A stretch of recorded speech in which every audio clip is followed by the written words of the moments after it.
স্বাগতম অমিতদের ক্লাসরুমের এসএলএসটি ধারাবাহিক পর্বে। আগে আমি এসএলএসটি সিলেবাস অনুযায়ী প্রতিটি অধ্যায়ের গুরুত্বপূর্ণ প্রশ্ন নিয়ে আলাদা আলাদা ভিডিও বানিয়ে দিয়েছি। তাই এবার রোজ একটি করে ছোট প্র্যাকটিস সেট আসবে, যেখানে 20টি শর্ট কোশ্চেন থাকবে আপনাদের জন্য। নিয়মিত প্র্যাকটিস করলে প্রস্তুতি আরও মজবুত হবে। তো চলুন শুরু করি আজকের প্রথম প্রশ্ন দিয়ে। গীত বিতান গ্রন্থটির রচয়িতা কে? অপশন ক মাইকেল মধুসূদন দত্ত, অপশন খ রবীন্দ্রনাথ ঠাকুর, অপশন গ শরৎচন্দ্র চট্টোপাধ্যায়, অপশন ঘ বিদ্যাসাগর। গীত বিতান রবীন্দ্রনাথ ঠাকুরের গানের সংকলন, যেখানে তার রচিত সমগ্র গান সঞ্চিত আছে। তাই এক্ষেত্রে সঠিক উত্তর অপশন খ রবীন্দ্রনাথ ঠাকুর। তারপরের প্রশ্ন, মেঘনাদবধ কাব্য কোন ধারার কাব্য? অপশন ক প্রহসন, অপশন খ মহাকাব্য, অপশন গ কাব্যনাট্য, অপশন ঘ কাব্যগ্রন্থ। এক্ষেত্রে সঠিক উত্তর অপশন খ মহাকাব্য, কারণ মেঘনাদবধ কাব্য মাইকেল মধুসূদন দত্ত রচিত একটি জনপ্রিয় মহাকাব্য। পরবর্তী প্রশ্ন, ধীবর বৃত্তান্ত নাট্যাংশটি নেওয়া হয়েছে মহাকবি কালিদাসের কোন রচনা থেকে? অপশন ক রঘুবংশম, অপশন খ কুমার সম্ভবম, অপশন গ অভিজ্ঞান শকুন্তলম, অপশন ঘ মেঘদূত। এক্ষেত্রে সঠিক উত্তর অপশন গ অভিজ্ঞান শকুন্তলম, যেখানে রাজা দুষ্মন্ত ও শকুন্তলার পরিচিতি আমরা খুঁজে পাই। তারপরের প্রশ্ন, কপালকুণ্ডলা কোন ধরনের রচনা? অপশন ক নাটক, অপশন খ উপন্যাস, অপশন গ গল্প, অপশন ঘ প্রবন্ধ। বঙ্কিমচন্দ্র চট্টোপাধ্যায়ের কপালকুণ্ডলা বাংলা সাহিত্যের প্রথম দিকের উপন্যাসগুলোর একটি। তাই এক্ষেত্রে সঠিক উত্তর অপশন খ উপন্যাস। পরবর্তী প্রশ্ন, বাংলা সাহিত্যে বিদ্রোহী কবি হিসেবে কে পরিচিত?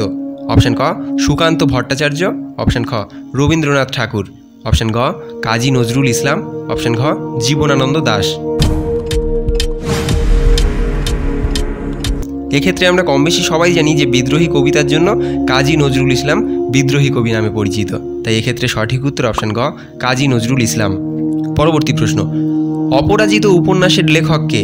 অপশন ক বিভূতিভূষণ বন্দ্যোপাধ্যায়, অপশন খ তারাশঙ্কর বন্দ্যোপাধ্যায়, অপশন গ মানিক বন্দ্যোপাধ্যায়, অপশন ঘ শরৎচন্দ্র চট্টোপাধ্যায়। এক্ষেত্রে সঠিক উত্তর অপশন ক বিভূতিভূষণ বন্দ্যোপাধ্যায়, কারণ অপরাজিত বিভূতিভূষণ বন্দ্যোপাধ্যায়ের লেখা। এটি পথের পাঁচালীর পর্বের পরের পর্ব। পরবর্তী প্রশ্ন, রামায়ণ কাকে বলা হয়? অপশন ক মহাভারতের উপাখ্যান, অপশন খ বাল্মীকি রচিত মহাকাব্য, অপশন গ প্রাচীন ভারতীয় উপন্যাস, অপশন ঘ নাটক। রামায়ণ বাল্মীকি রচিত একটি মহাকাব্য। তাই এক্ষেত্রে সঠিক উত্তর অপশন খ বাল্মীকি রচিত মহাকাব্য। তারপরের প্রশ্ন, কানামাছি কোন ধরনের খেলা? অপশন ক লোক খেলা, অপশন খ রাজকীয় খেলা, অপশন গ যুদ্ধ খেলা, অপশন ঘ আধুনিক খেলা। কানামাছি হলো গ্রাম বাংলার প্রাচীন একটি লোক খেলা। তাই এক্ষেত্রে সঠিক উত্তর অপশন ক লোক খেলা। পরবর্তী প্রশ্ন, প্রবাসী কি ছিল? অপশন ক উপন্যাস, অপশন খ কবিতা, অপশন গ পত্রিকা, অপশন ঘ নাটক। যেহেতু প্রবাসী ছিল বিখ্যাত একটি বাংলা মাসিক পত্রিকা, তাই এক্ষেত্রে সঠিক উত্তর অপশন গ পত্রিকা। পরবর্তী প্রশ্ন, চর্যাপদ কোন ভাষার আদি রূপ?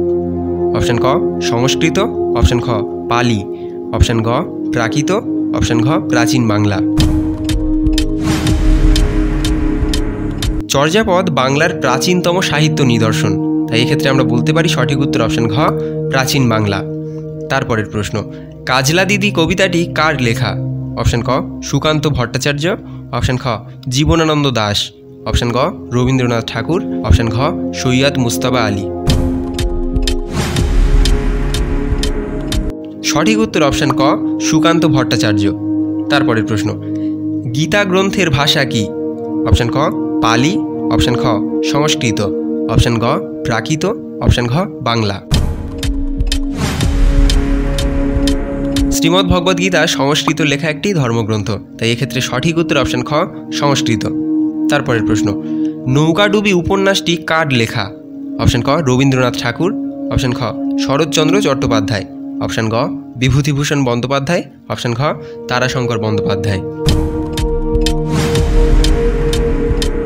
এক্ষেত্রে সঠিক উত্তর অপশন ক রবীন্দ্রনাথ ঠাকুর।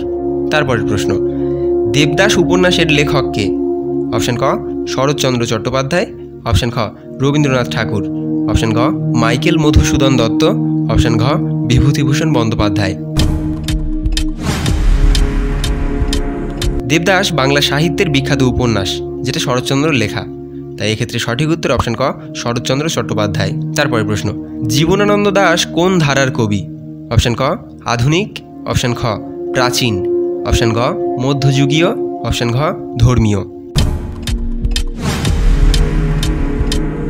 জীবনানন্দ দাশ আধুনিক বাংলা কবিতার অন্যতম প্রধান কবি, তাই এক্ষেত্রে সঠিক উত্তর অপশন ক আধুনিক। পরবর্তী প্রশ্ন, বঙ্কিমচন্দ্র কোন পত্রিকার সম্পাদক ছিলেন? অপশন ক সবুজপত্র, অপশন খ বঙ্গদর্শন, অপশন গ সাহিত্য, অপশন ঘ সমকাল।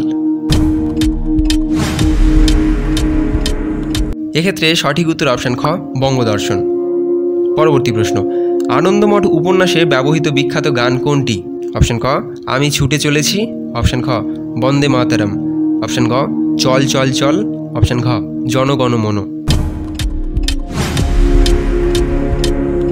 বন্দে মাতরম গানটি আনন্দমঠ উপন্যাসের অংশ, তাই এক্ষেত্রে সঠিক উত্তর অপশন খ বন্দে মাতরম। তারপরের প্রশ্ন, গীতাঞ্জলি কোন পুরস্কার পেয়েছে? অপশন ক ভারতরত্ন, অপশন খ নোবেল পুরস্কার, অপশন গ জ্ঞানপীঠ পুরস্কার, অপশন ঘ পদ্মশ্রী পুরস্কার।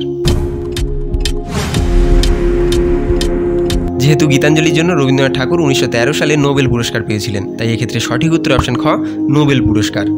তারপরের প্রশ্ন, অষ্টাদশ পুরাণের মধ্যে কোনটি মহাপুরাণ?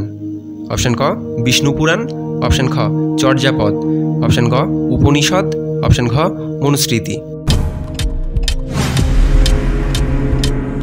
এক্ষেত্রে সঠিক উত্তর অপশন ক বিষ্ণু পুরাণ।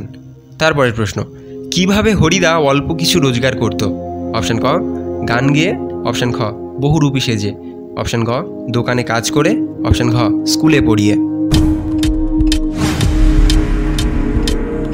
এক্ষেত্রে সঠিক উত্তর অপশন খ বহুরূপী সেজে, কারণ কবি সুবোধ ঘোষের লেখা বহুরূপী থেকে আমরা হরিদার বৈচিত্র্যময় জীবনের কথা আগেই জেনেছি। তো বন্ধুরা, এই ছিল আজকের 20 নম্বরের বাংলা এসএলএসটির প্র্যাকটিস সেট। নিয়মিত এইভাবে অনুশীলন করলে এসএলএসটি পরীক্ষার প্রস্তুতি আরও শক্তিশালী হবে। এমন আরও সেট পেতে চাইলে জানাবেন, আর অবশ্যই সাবস্ক্রাইব করুন অমিতদার ক্লাসরুম। ভালো লাগলে শেয়ার করতে ভুলবেন না।